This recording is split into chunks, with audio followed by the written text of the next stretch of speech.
வண்டலூர் அருகே முன்னால் சென்ற இருசக்கர வாகனத்தின் மீது ஆம்னி பேருந்து மோதிய விபத்தில் இருசக்கர வாகன ஓட்டி சென்றவர் சம்பவ இடத்திலேயே பரிதாபமாக உயிரிழந்தார். சென்னையை சேர்ந்தவர் 24 வயதான முத்து நேச்சுரல்ஸ் அழகு சாதன கடைகளுக்கு அழகு சாதன பொருட்கள் விநியோகிக்கும் பணியை செய்து வந்தார்.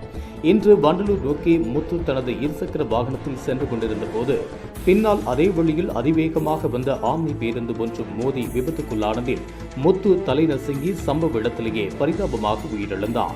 விபத்து காரணமாக வண்டலூர் ஜிஎஸ்டி சாலையில் கடுமையான போக்குவரத்து நெரிசல் ஏற்பட்டது.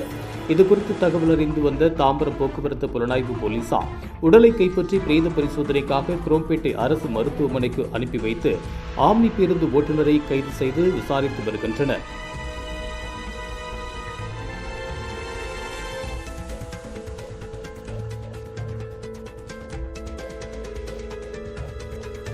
இதுபோன்ற உள்ளூர் செய்திகள், மாநில செய்திகள் மற்றும் பயனுள்ள தகவல்களை உடனுக்குடன் தெரிந்து கொள்ள GST ஆன்லைன் மீடியாவை இலவசமாக சப்ஸ்கிரைப் செய்து கொள்ளுங்கள்.